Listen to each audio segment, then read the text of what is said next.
Assalamualaikum warahmatullahi wabarakatuh. Perkenalkan, nama saya Nastain dari SMK Negeri 6 Batam dari LPTK Muhammadiyah Sumatera Utara. Saat ini saya sedang melaksanakan ujian kinerja untuk memenuhi kewajiban sebagai mahasiswa PPG dalam jabatan kategori 2 tahun 2023 pada hari Rabu 6 Desember 2023. Demikian yang saya bisa dapat sampaikan. Wabillahi taufiq wal hidayah. Wassalamualaikum warahmatullahi wabarakatuh.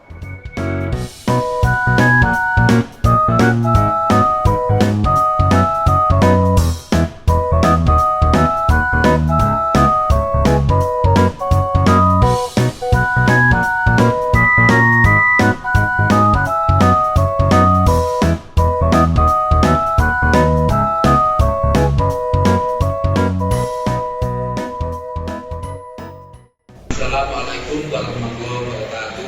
Waalaikumsalam warahmatullahi wabarakatuh. Bagaimana kabar anak-anak pagi hari ini? Baik, Pak. Alhamdulillah. Sebelum memulai acara pembelajaran, anak-anak siapa yang tidak masuk? Arif, Ardianto, mudah-mudahan ketika anak tersebut minggu depan bisa hadir di kelas ini dalam keadaan sehat walafiat. Amin. Sekarang anak-anak kita mulai pembelajaran, dan sebelum mulai pembelajaran ini berlangsung, Bapak ingin bertanya dulu, karena minggu kemarin sudah Bapak ajarkan apa itu berita. Sekarang berita itu apa? Informasi yang faktual. Nah, sekali. Terima kasih. Berarti kalau kalian sudah tahu bahwasanya berita itu adalah informasi. Kalau kabar apa itu?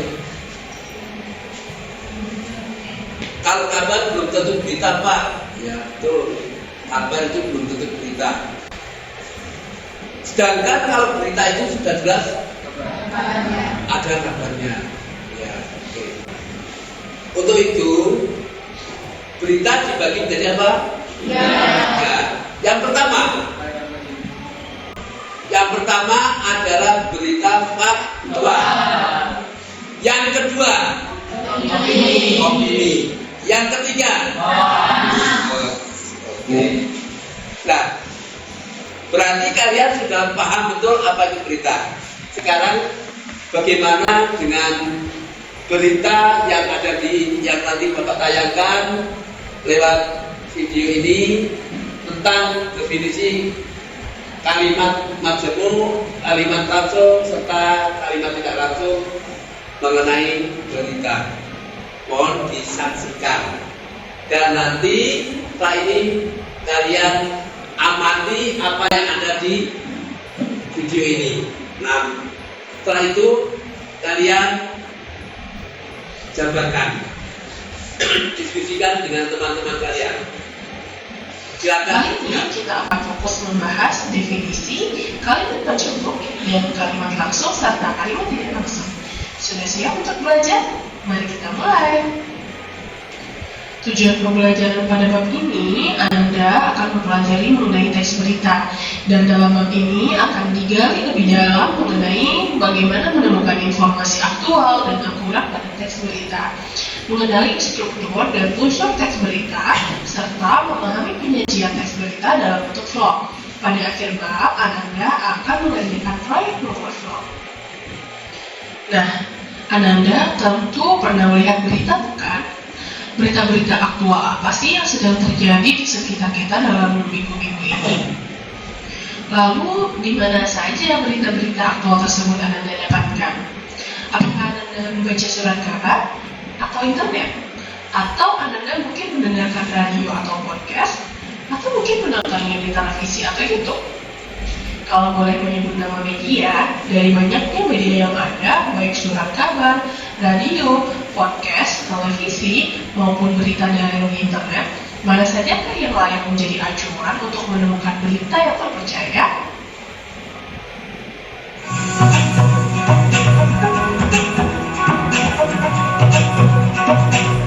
Teksanya hebat.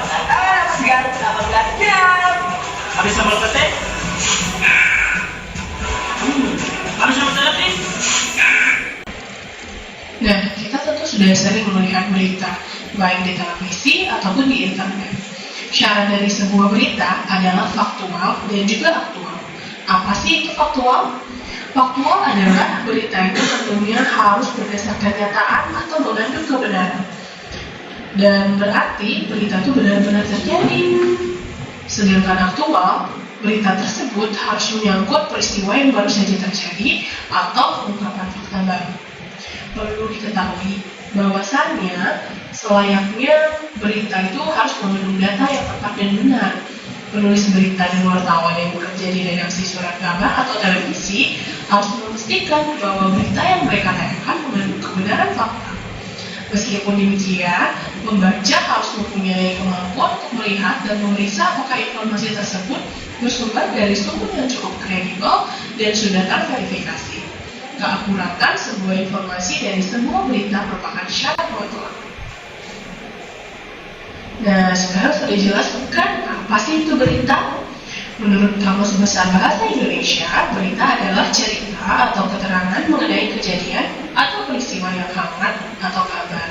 Sedangkan menurut Michael V. Chamley, berita adalah laporan tercepat mengenai fakta dan opini yang menarik atau penting, atau kedua-duanya bagi sejumlah besar penduduk. Pada teks berita seringkali menggunakan kalimat majemuk. Nah, apakah Anda tahu apa sih itu kalimat majemuk? Kalimat majemuk adalah sebuah kalimat yang terdiri dari dua klausa utama atau lebih, dan masing-masing dapat berdiri sebagai kalimat yang lepas. Ada 4 jenis dari kalimat majemuk. Pertama, ada kalimat majemuk setara. Kalimat majemuk setara terdiri dari klausa-klausa yang memiliki hubungan setara. Kata penghubung atau konjungsi yang biasanya digunakan pada kalimat majemuk setara adalah konjungsi koordinatif seperti dan, atau, tetapi, sedangkan, lalu, dan kemudian. Selanjutnya ada kalimat majemuk rapatan. Kalimat majemuk rapatan merupakan kalimat majemuk yang memiliki beberapa kalimat tunggal untuk dijadikan sebagai satu kalimat utuh. Biasanya kalimat ini akan dipisah atau digabung dengan menggunakan tanda baca koma.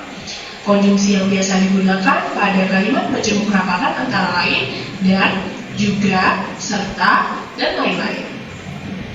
Selanjutnya ada kalimat majemuk bertingkat. Kalimat majemuk bertingkat adalah kalimat yang memiliki anak kalimat.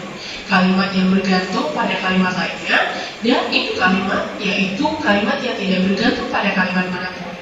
Kalimat ini juga kerap disebut dengan sebagai kalimat kompleks. Konjungsi yang digunakan pada kalimat majemuk bertingkat adalah konjungsi yang tidak setara, seperti meskipun, walaupun, supaya, agar, karena, sehingga, sebab, maka, ketika, apabila, bahwa, dan sebagainya. Dan yang terakhir adalah kalimat majemuk campuran. Kalimat majemuk campuran merupakan gabungan dari kalimat majemuk setara dan kalimat majemuk bertingkat. Selain itu, kalimat majemuk campuran memiliki ciri yaitu terdiri dari 3 klausa dalam satu kalimatnya. Nah, sekarang kita akan membahas contoh dari kalimat majemuk setara. Di sini ada kalimat saya membeli buku dan adik ikut membelinya juga. Nah, kita akan jabarkan satu persatu. Saya di sini sebagai subjek, membeli sebagai predikat, buku sebagai objek. Dan ini merupakan konjungsi, lalu adik sebagai subjek, ikut membelinya sebagai predikat, dan juga termasuk ya, ikut membelinya juga. Gitu. Nah, di sini bisa kita lihat, ini adalah majemuk setara. Mengapa? Karena tidak ada kalimat yang bergantung pada kalimat lainnya. Misalnya, saya membeli buku, itu bisa berdiri sendiri. Dan juga adik ikut membelinya juga, di sini adalah buku, itu juga bisa berdiri sendiri. Oleh karena itu, karena tidak ada yang membawahi satu sama lain, ini disebut sebagai kalimat majemuk setara. Karena ketika dipisah, mereka bisa berdiri masing-masing. Nah, selanjutnya ada kalimat majemuk rapatan. Nah, di sini kita bisa melihat kalimat pertama, ayah memakan sayur bayam. Kalimat kedua, ayah memakan tempe. Kalimat ketiga, ayah memakan tahu. Nah, ketiga kalimat ini bisa kita rapatkan dengan menjadi kalimat ayah memakan sayur bayam, tahu, dan tempe. Ini artinya sama dengan ayah memakan sayur bayam, ayah makan tempe, dan ayah memakan tahu. Hanya saja agar lebih efektif bisa dijadikan dirapatkan menjadi kalimat majemuk rapatan. Bagaimana? Sudah bisa dipahami? Nah, selanjutnya kita akan bahas mengenai contoh kalimat majemuk bertingkat. Di sini kita bisa lihat ada kalimat Nisa membeli sayur. Ini adalah kalimat pertama. Lalu ketika ayah berkunjung ke rumahnya, ini adalah kalimat kedua. Nah, kita akan jabarkan satu persatu. Nisa itu adalah subjek, membeli itu predikat, lalu sayur itu adalah objek. Ketika ayah berkunjung ke rumahnya, sepanjang ini adalah keterangan waktu, karena menunjukkan bahwa ketika ya. Nah, namun ternyata keterangan waktu ini bisa dijabarkan kembali menjadi ayah itu adalah subjek, berkunjung itu adalah predikat, dan ke rumahnya ini adalah keterangan tempat ya. Nah, di sini kalimat satu merupakan kalimat yaitu Nisa membeli sayur. Sedangkan ketika Alia berkunjung ke rumahnya, ini adalah anak kalimat yang ternyata Alia berkunjung ke rumahnya ini dibawahi oleh kalimat pertama, sehingga dia tidak bisa berdiri sendiri ketika dia dipisah. Terlihat bertingkatnya pada setelah dijabarkan fungsinya. Nah, oleh karena itulah disampaikan atau disebut ini adalah kalimat majemuk bertingkat, karena di satu kalimat membawahi fungsi yang lainnya. Bahwa kalimat kedua ini ada pada keterangan waktu kalimat pertama. Selanjutnya kalimat majemuk campuran. Nah, kalimat majemuk campuran berarti ada kalimat majemuk setara dan juga ada kalimat majemuk bertingkat di dalamnya. Kita langsung melihat contoh. Di sini akan kita jabarkan. Saya sedang menulis dan adik bermain ketika ayah datang. Nah, di sini kita lihat saya itu adalah subjek, sedang menulis itu adalah predikat, dan di sini adalah konjungsi.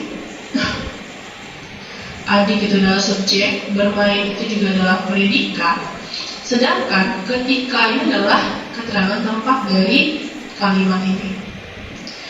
Dan ternyata masih bisa dijabarkan menjadi ayah ini adalah subjek, datang itu adalah predikat. Nah, di sini bisa kita lihat ada 3 kalimat yang terpisah.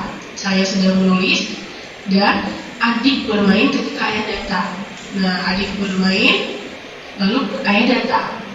Nah, di sini ini adalah ibu kalimatnya dan juga ada anak kalimat, dan ketika kita pisahkan ada yang setara majemuknya dan juga ada yang bertingkat ketika sudah dijabarkan fungsinya. Nah, itulah kenapa ini disebut dengan majemuk campuran, karena ini adalah kalimat majemuk setara, sedangkan ini adalah kalimat majemuk bertingkat. Bagaimana, bisa dipahami? Traders, this Black Friday, buy one Prop Challenge account and get another one absolutely free. Yes. Selanjutnya kita akan bahas mengenai jenis-jenis dari kalimat majemuk setara. Kalimat majemuk setara yang pertama adalah kalimat majemuk setara sejalan.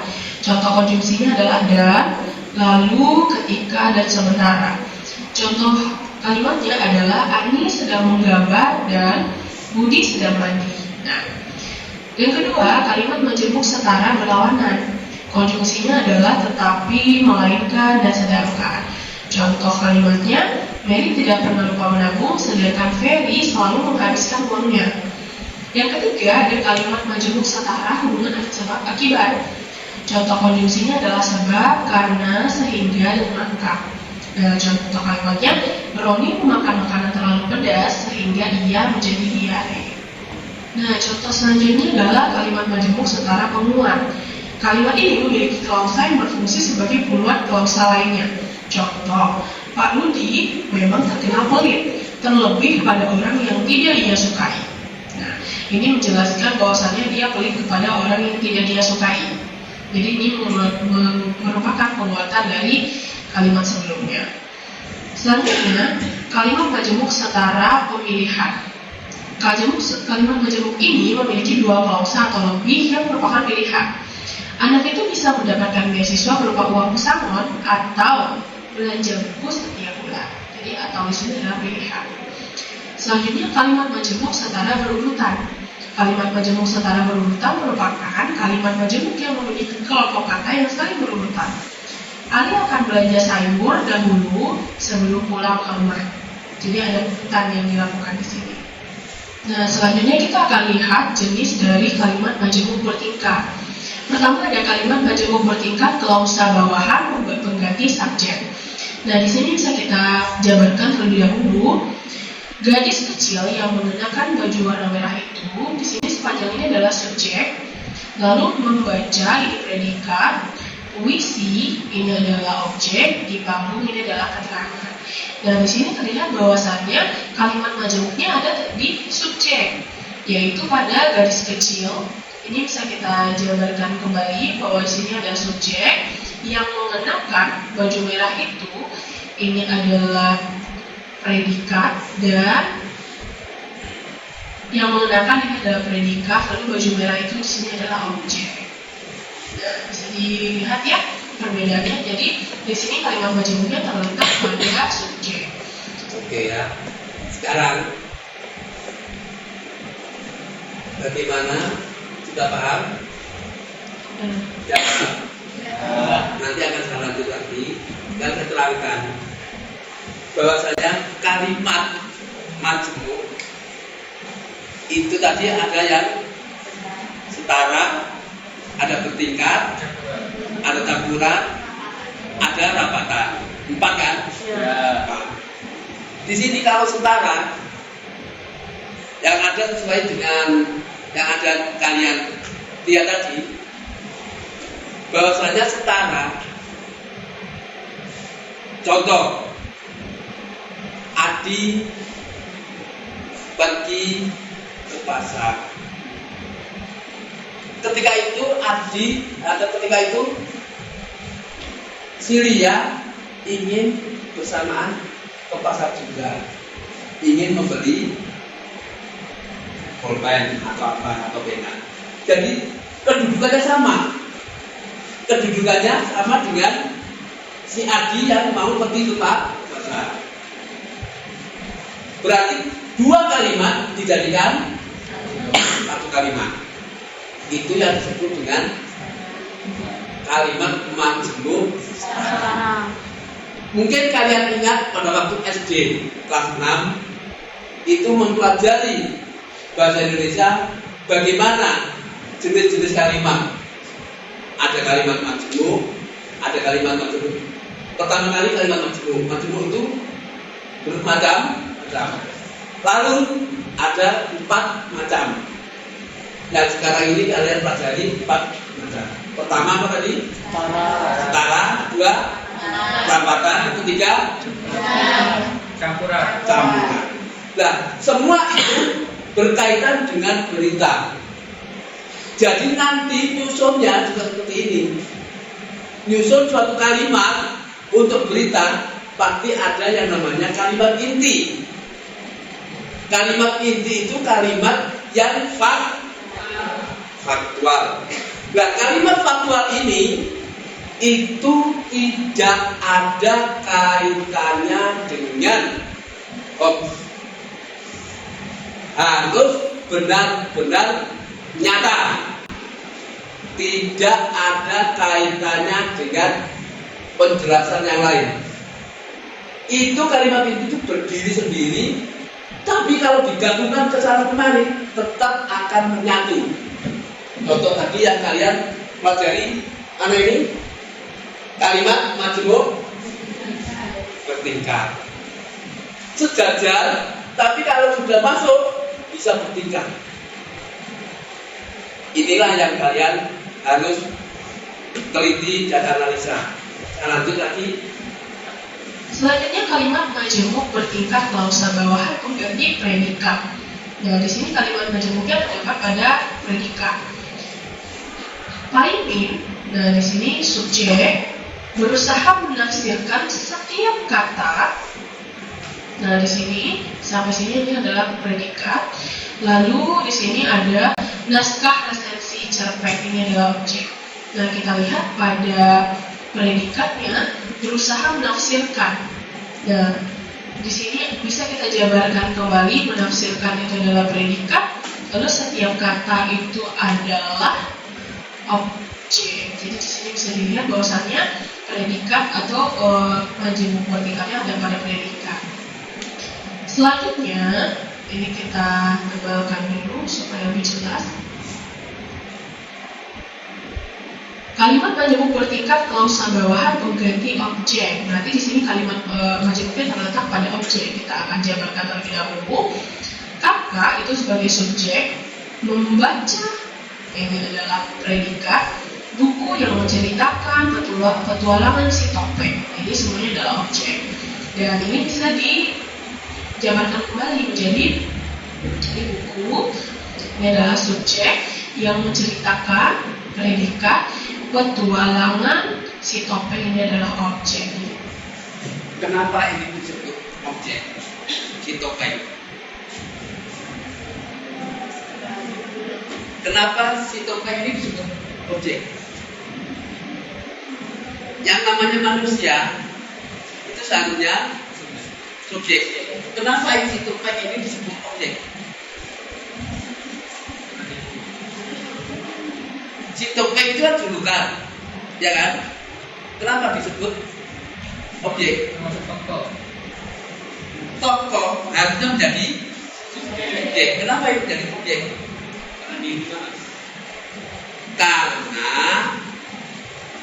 si tokoh atau si topeng ini adalah dikenai pekerjaan. Nah, dikenai pekerjaan apa? Menceritakan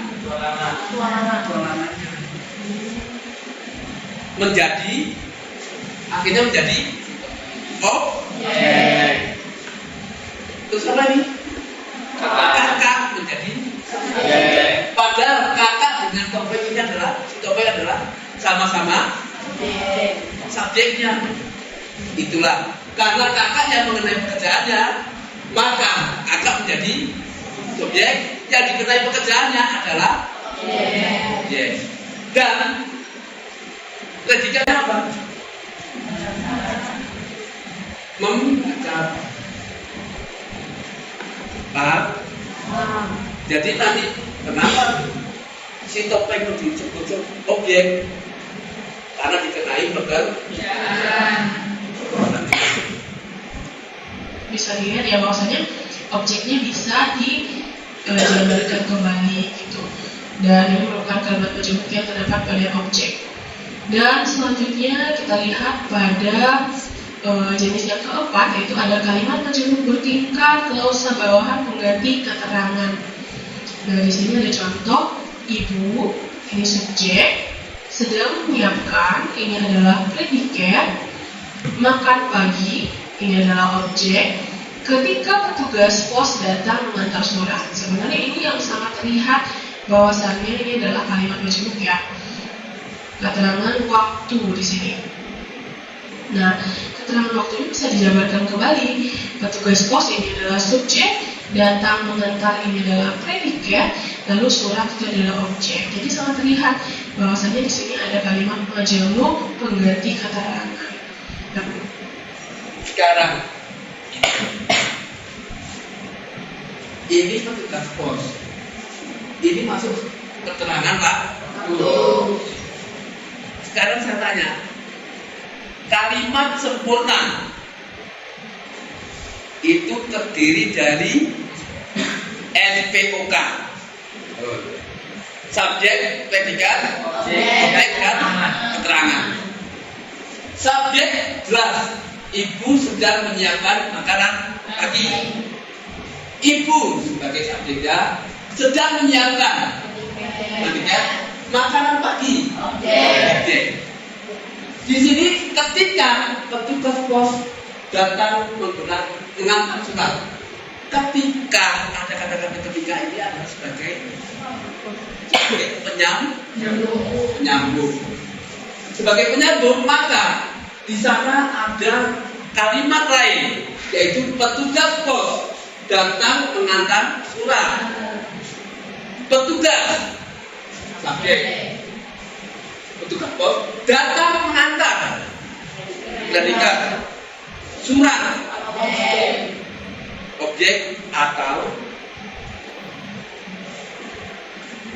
atau keterangan benda-benda berupa apa? Berupa surat.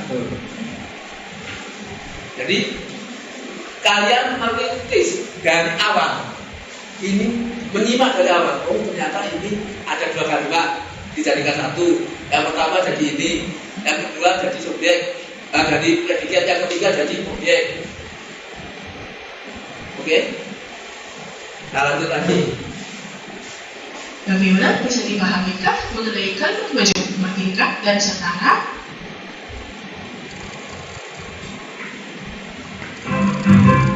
Kakekmu yang itu juga tuh. Tapi kakek. Tidak usah khawatir, Polinin ada di situ. Nah, selain itu, di dalam teks berita juga sering sekali kita temukan penulisan kalimat langsung dan kalimat tidak langsung. Tahukah Anda apa itu kalimat langsung dan kalimat tidak langsung? Kalimat langsung itu adalah kalimat yang memberitahukan apa yang disampaikan orang lain secara tepat dan persis. Ciri-ciri kalimat langsung dia tandai dengan tanda petik dua. Lalu huruf pertama pada kalimat yang dipetik menggunakan huruf kapital. Selanjutnya, kalimat petikan dan kalimat pengiring dipisah menggunakan tanda baca koma.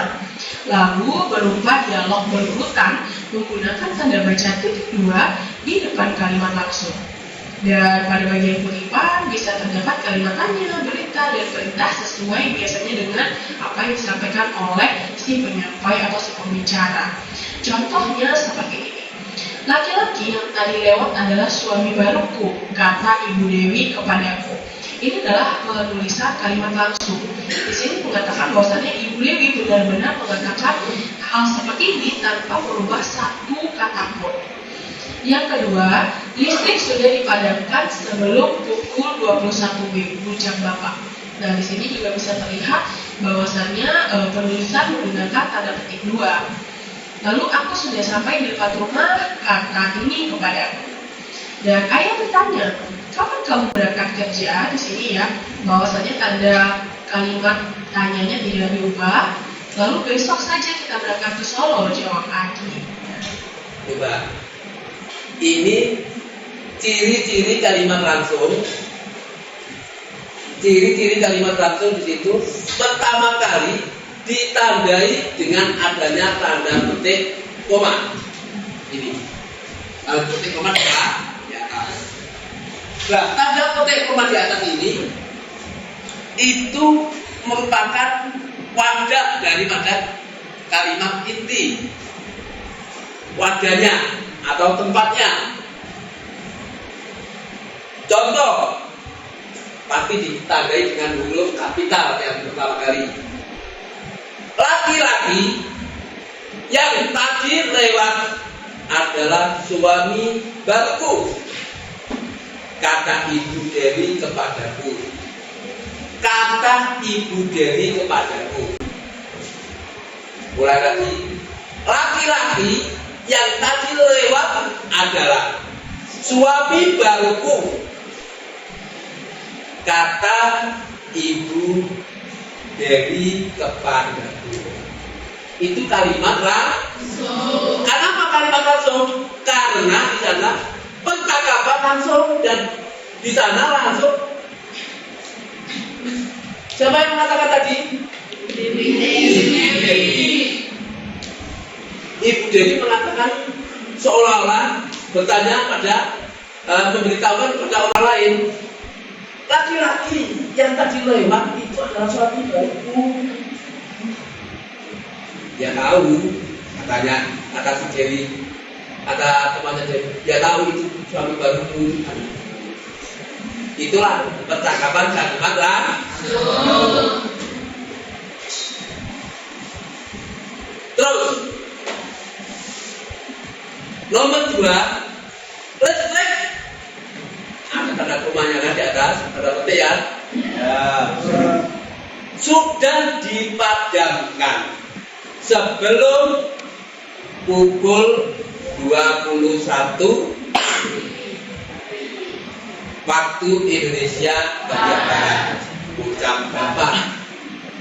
Kalau ucap mereka, kalimat masuk tidak? Tidak. Kalau ucap mereka, kalimat masuk tidak? Tidak. Karena apa? Tidak ada yang lain. Nomor 3, aku sudah sampai di depan rumahmu, kata Tini kepadaku. Itu siapa? Pacarnya kan? Temannya kan? Ini kalimat langsung atau tidak? Kalimat langsung atau tidak? Langsung. Aku sudah sampai di depan rumahmu atau rumah. Bisa. Aku sudah sampai di depan rumah, kata Tini kepadaku. Nah, Tini itu laki-laki atau perempuan? Kepadaku itu laki-laki atau perempuan? Biasanya sih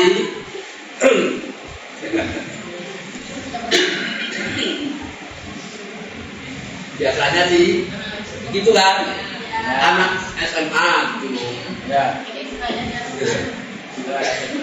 Nah, disitulah memahami kalimat langsung dan tidak langsung. Yang kita gunakan ini adalah kalimat yang langsung dulu. Setelah ini kita gunakan kalimat yang tidak langsung. Jadi jelas antara langsung dan tidak langsung itu sudah ketahuan. Nah, sekarang kita lanjut. Inilah adalah contoh kalimat langsung. Jadi menggunakan kata petik dan tanpa merubah satu kata pun dari apa yang disampaikan oleh si pembicara. Selanjutnya kalimat tidak langsung adalah kalimat yang berisi ungkapan yang disampaikan orang lain. Ciri-ciri kalimat tidak langsung tidak menggunakan tanda petik 2 karena sudah diubah kata-katanya atau susunan katanya, atau lebih sering disebut dengan parafrase, menyatakan ujaran dapat mengalami perubahan bergantung pada konteks kalimat, yakni kata ganti orang pertama menjadi orang ketiga atau kata ganti orang kedua menjadi orang pertama. Lalu memiliki kata tugas berupa agar, bahwa, sebab, untuk, tentang, supaya, dan lainnya. Dan pada bagian kutipan biasanya berbentuk kalimat berita. Nah, contohnya, Ibu Dewi mengatakan bahwa laki-laki yang tadi lewat adalah suami barunya. Nah, jadi ini sudah berubah susunan siapa objek dan subjeknya ya. Lalu Bapak mengatakan bahwa listrik sudah dipadamkan sebelum pukul 21 WIB. Nah, Tini bilang bahwa ia sudah sampai di depan rumah. Ayah bertanya kapan aku akan berangkat kerja. Dan Adi menjawab bahwa sebaiknya kita berangkat ke Solo. Jadi ini ya. Sekarang kalimat tidak langsung. Kalimat yang berisi ungkapan yang disampaikan orang lain. Kalimat yang diungkapkan oleh orang lain ini apa ya? Bagaimana ciri-cirinya? Ciri-cirinya kalimat tidak langsung. Yang pertama, tidak menggunakan tanda petik 2. Ya, jelas. Yang kedua, menyatakan ujaran. Ujaran itu apa sih? Ujaran. menyatakan ujaran alias perkataan alias ucapan. Jadi jangan sampai keliru. Ujaran itu sinonimnya perkataan, ucapan. Dapat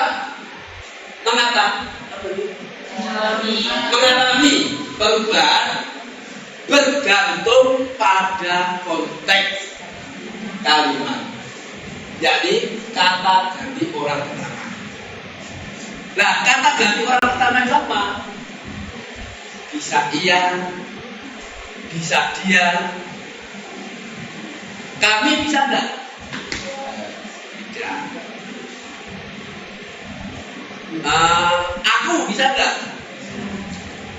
Yang bisa adalah iya dan iya. Kalau orang ketiga bisa kami, bisanya, ya, miliknya. Terus menjadi orang ketiga, kata ganti orang kedua menjadi orang pertama. Memiliki kata tegas berupa agar, bahwa, sebab, untuk, tentang, supaya, dan lainnya. Ini pada bagian kutipan biasanya berbentuk kalimat berita. Kutipan itu berbentuk kalimat berita. Apa itu kutipan? Kutipan itu adalah mengambil sumber dari seseorang atau mengambil sumber dari buku atau mengambil sumber dari berita. Makanya kalimat berita. Contoh, Ibu Dewi mengatakan bahwa laki-laki yang tadi lewat, beda enggak dengan tadi?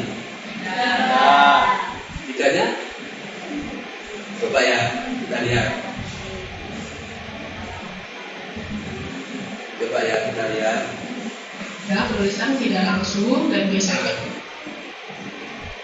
sudah berubah sesuai dengan siapa objeknya, subjeknya ya. Yakni kata ganti orang pertama menjadi orang ketiga. Satu kata pun dari apa yang disampaikan oleh si pembicara. Betul kan? Selanjutnya kalimat tidak langsung adalah kalimat yang berisi ungkap. Coba. Yang kedua, list Laki-laki yang tadi lewat. Laki-laki yang tadi lewat adalah suami baruku. Ku itu kembali ke ibu. Sekarang coba yang tak langsung.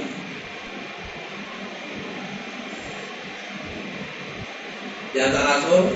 Trik sudah dipadamkan sebelum pukul 21 WIB, ucap Bapak. Nah, di sini apa yang disampaikan oleh si pembicara. Ini masih ya. Karena sudah diubah Langsung. kata-katanya atau sudah disusun katanya atau lebih sering disebut dengan parafras. Nah, Ibu Dewi mengatakan, tadi yang kata Ibu Dewi, sekarang Ibu Dewi mengatakan, itu kan? Bahwa laki-laki yang lewat tadi adalah suami barunya. Yang baru kepada siapa?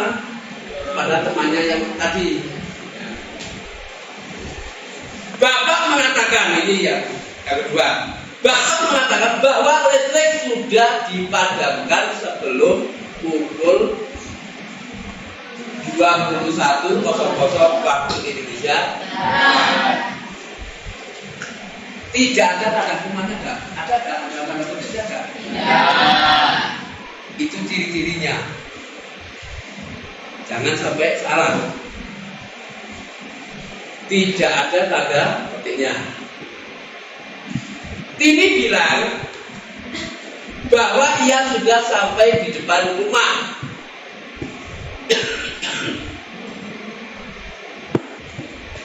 Ia sudah sampai di depan rumah siapa? Tini bilang bahwa ia sudah sampai di depan rumah. Rumah siapa? Rumah kawannya kan? Nah, rumah orang lah intinya pokoknya.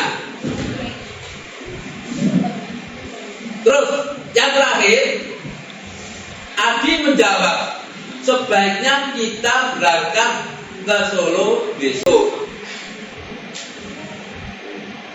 Berangkat ke Solonya besok. Sekarang kita lanjutkan. Sudah selesai perlu? Sudah Pak. Ya kan? Sampai di depan rumah. Ayah bertanya kapan aku akan berangkat kerja. Dan ayah menjawab bahwa sebaiknya kita berangkat ke Solo. Jadi ini adalah penulisan tidak langsung dan biasanya sudah diubah susunan katanya ataupun fungsi dari kalimatnya. Bagaimana? Bisa dipahami bukan mengenai kalimat langsung dan tidak langsung? Nah, itulah tadi pembelajaran kita mengenai teks berita, definisi berita, kalimat majemuk, dan kalimat langsung serta kalimat tidak langsung. Mudah-mudahan. Coba.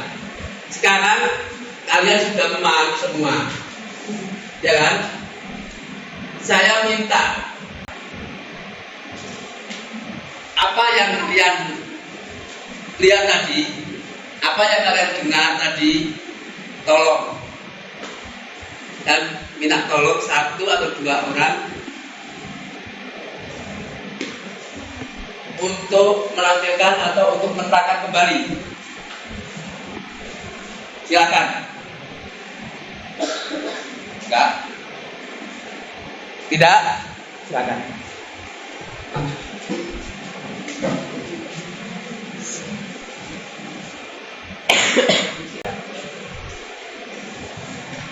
Ya. Assalamualaikum warahmatullahi wabarakatuh. Waalaikumsalam warahmatullahi wabarakatuh. Di sini saya akan menerangkan kembali yang tadi dapat dijelaskan. Yang ini ada kalimat langsung. Yang kalimat yang memberitahukan apa yang disampaikan orang lain secara tepat dan persis. Ciri-ciri kalimat langsung itu, yang pertama ada tanda petik 2. Huruf pertama pada kalimat petik, yang tanda petik itu menggunakan huruf kapital. Contohnya seperti laki-laki yang tadi lewat adalah suami baruku, kata Ibu Dewi kepadaku. Itu jelas-jelas ada tanda petik 2 yang dimana termasuk ciri-ciri kalimat langsung dan menggunakan huruf kapital. Laki-laki yang tadi lewat adalah suami baruku, itu yang dikatakan Ibu Dewi kepadaku. Itu sudah pasti kalimat langsung karena mengatakannya secara langsung. Dan yang ketiga, ciri-cirinya berupa dialog berurutan menggunakan tanda baca titik 2 di depan kalimat langsung. Contohnya seperti listrik sudah dipadamkan sebelum pukul 21.00 waktu Indonesia Barat, ucap Bapak. Listrik sudah dipadamkan sebelum pukul 21 itu kata bapaknya. Itu sudah pasti diberitahu secara langsung kepada orang lain atau seperti anaknya, tetangganya. Pada bagian kutipan bisa terdapat kalimat tanya, berita, dan perintah. Yang terakhir contohnya, ayah bertanya, kapan kamu berangkat kerja? Jawab, besok saja kita berangkat ke Solo. Itu juga termasuk kalimat langsung karena anak-anak tanya, besok saja kita berangkat ke Solo. Contoh. Ya, akan mempelajari Kalimat tidak langsungnya, yakni kata ganti orang pertama menjadi orang ketiga atau kata ganti orang kedua menjadi yang berisi ungkapan yang disampaikan kepada orang lain. Ciri-cirinya yang pertama itu ialah tidak memiliki tanda petik 2 pada akhir kalimat, pada awal kalimat. Dan ciri keduanya menyatakan ujaran dapat mengalami perubahan tergantung pada konteks. Kalimat teknik ganti orang pertama menjadi orang ketiga, kata ganti orang kedua menjadi orang pertama. Contoh ciri kalimat tidak langsung seperti Ibu Dewi mengatakan bahwa laki-laki yang tadi lewat adalah suami barunya. Itu Ibu Dewi mengatakan bahwa laki-laki yang tadi lewat adalah suami barunya. Itu kalimat yang tidak langsung disampaikan oleh narasumbernya. Dewi mengatakan bahwa laki-laki itu sudah tidak pasti kalimat tidak langsung. Dan ciri ketiga kalimat tidak langsung ialah memiliki kata tugas berupa agar, bahwa, sebab, untuk, tentang, supaya, dan lainnya. Contoh yang keduanya, Bapak mengatakan bahwa listrik sudah dipadamkan sebelum pukul 21.00 waktu Indonesia Barat. Itu berbeda dengan kalimat langsung tadi kan. Kalau kalimat langsung depannya listrik sudah dipadamkan sebelum pukul 21.00 waktu Indonesia Barat. Dan kalau yang kalimat tidak langsung yang pertama, Bapak mengatakan bahwa listrik sudah dipadamkan sebelum pukul 21.00 waktu Indonesia bagian Barat. Dan ciri kalimatnya tidak memiliki tanda petik dua di awal kalimatnya. Itu juga sudah tidak pasti kalimat tidak langsung. Ya, terima kasih. Tepuk tangan. Sekarang untuk yang putra, tadi yang melakukan putri, silakan kamu maju.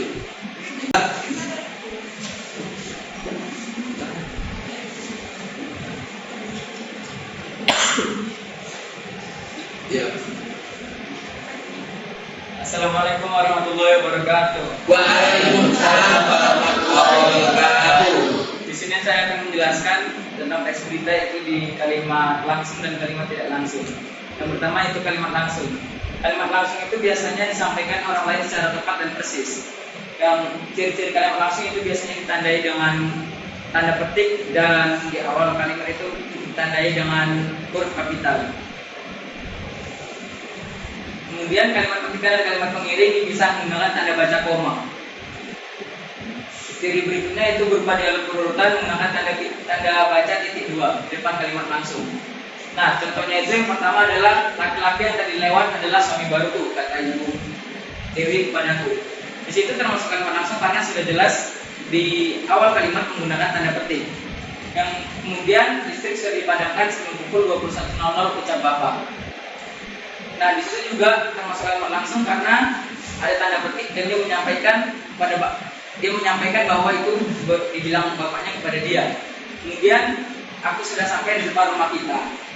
Nah, itu juga termasuk kalimat langsung. Kemudian ayah bertanya, kapan kamu berangkat kerja? Nah, itu termasuk kalimat langsung karena dalam ciri-ciri kalimat langsung terdapat kalimat tanya, berita, dan perintah. Di situ karena ayahnya bertanya, maka itu termasuk kalimat langsung. Kemudian ada juga contoh berikutnya, itu besok saja kita berangkat ke Solo. Itu juga termasuk kalimat tanya. Kemudian kalimat berikutnya adalah kalimat tidak langsung. Kalimat tidak langsung adalah kalimat yang berisi ungkapan yang disampaikan oleh orang lain. Ciri-cirinya yang pertama itu tidak menggunakan tanda petik. Kemudian menyatakan ujaran dapat mengalami perubahan tergantung pada konteks kalimat. Yakni kata ganti orang pertama menjadi orang ketiga, kata ganti orang kedua menjadi orang pertama. Kemudian memiliki kata tugas berupa agar, bahwa, sebab, untuk, tentang, supaya, dan lainnya. Pada bagian kutipan biasanya berbentuk kalimat berita. Contoh yang pertama yaitu Ibu Dewi mengatakan bahwa lelaki yang tadi lewat adalah suami barunya. Itu tidak termasuk kalimat langsung karena dia tidak menggunakan tanda petik dua, tetapi dia termasuk dalam kalimat tidak langsung. Kemudian ada bapak mengalami bahwa listrik mengatakan bahwa listrik sudah dipadamkan sebelum pukul 21.00 waktu Indonesia Barat. Kemudian contohnya ada Tini bilang bahwa ia sudah sampai di depan rumah. Contoh yang berikutnya adalah ayah bertanya kapan aku akan berangkat kerja. Kemudian lagi ada contohnya yaitu Adi menjawab bahwa sebaiknya kita berangkat ke Solo besok. Sekian, terima kasih. Terima kasih. Ternyata bisa diterima dengan baik kalau pembelajaran pakai inovasi dengan metode PBL. Nah, di sini dengan metode ini kita bisa mempermudah untuk pembelajaran dan anak-anak menyimak di samping Bapak kasih keterangan juga langsung ada ditayangkan berupa videonya. Jadi anak-anak bisa mempelajari dengan seksama. Di samping dari keterangan dari Bapak, juga keterangan langsung dari video. Jadi ada dua sumber. Nah, dua sumber ini dikolaborasi, maka akan menjadi suatu inovasi yang bagus. Nah, inovasi yang bagus ini kita harus gunakan dengan baik agar kalian bisa menerima dengan seksama. Bukan mentah-mentah, karena sekarang ini fokus pada siswa bukan pada guru. Makanya itu kalian silakan lihat pertanyaan-pertanyaan. Yang pertama,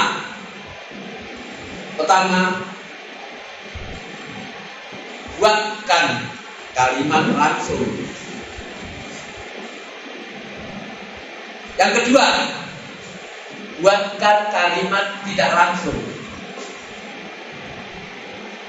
Yang ketiga, buatkan kalimat majemuk bertingkat. Yang keempat, buatkan kalimat majemuk setara. Dan yang kelima, buatkan kalimat majemuk lapangan. Silakan kamu kalau nggak ada bukunya, kalau nggak ada ilmunya, pakai apa ini? Langsung kirim ke Bapak. Silakan. Karena tidak ada buku, WA pun jadi langsung nanti saya kirim bisa kirim lewat WA, ya kan? Silakan bacakan.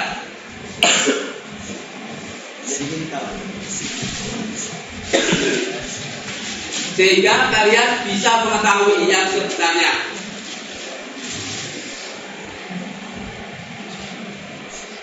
Untuk itu, agar pembelajaran tetap berlangsung dengan baik, maka seperti inilah kita gunakan apa ini? Handphone. Pak, sekarang menggunakan handphone lebih enak daripada buku. Boleh. Itu manfaatnya daripada iPad atau handphone atau gadget. Oke, silakan.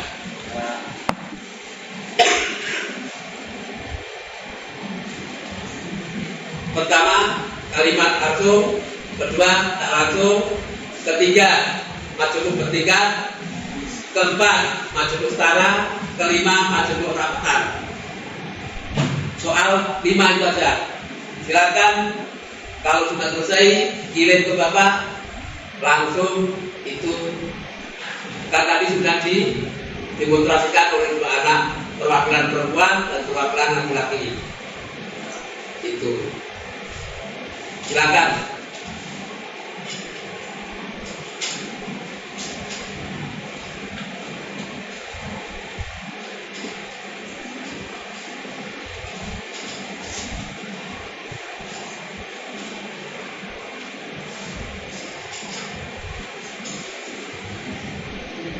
Oke. Sudah. Sudah dikirim? Alhamdulillah. Ternyata memang inilah kreativitas anak sekarang. Beda dengan dulu. Dulu tergantung pada buku, tergantung pada guru. Sekarang kalian sudah bisa mengerjakan dengan seksama. Mantap, luar biasa. Dan sekarang untuk minggu depan kita akan menyelesaikan pembelajaran yang berbasis project. Berbasis project ini tolong agar dikerjakan dengan seksama. Dengan catatan boleh berkelompok, dikasih waktu jeda 2 minggu. Langsung setor lewat WA. Paham?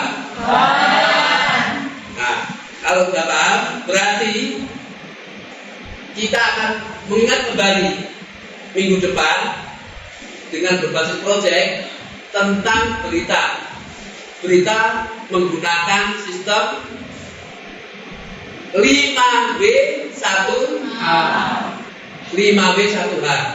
Mencari berita, kamu pakai vlog, pakai video vlog. Di sana kalian kumpulkan. Saya tidak mau menggunakan yang individu, yang kelompok, tapi yang individu biar kalian langsung terjaring nilainya masing-masing. Tapi kalau kelompok secara otomatis akan dibagi nilainya. Taruhlah kalian 4 anak dibagi dapat 100 dibagi 4 25. Maka kan maka setiap anak meskipun itu kelompok setorkan sendiri satu-satu. Jumlahnya ada 42 ya, 42 siswa. Paham? Maka di situ kalian harus benar-benar jeli dan benar-benar sesuai dengan apa yang kalian pahami pada pagi hari ini. Dan kita bertemu kembali pada saat 2 minggu yang akan datang sudah selesai mengumpulkan vlognya. Paham ya?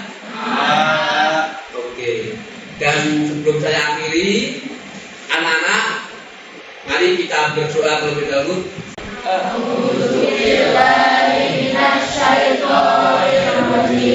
Bismillahirrahmanirrahim.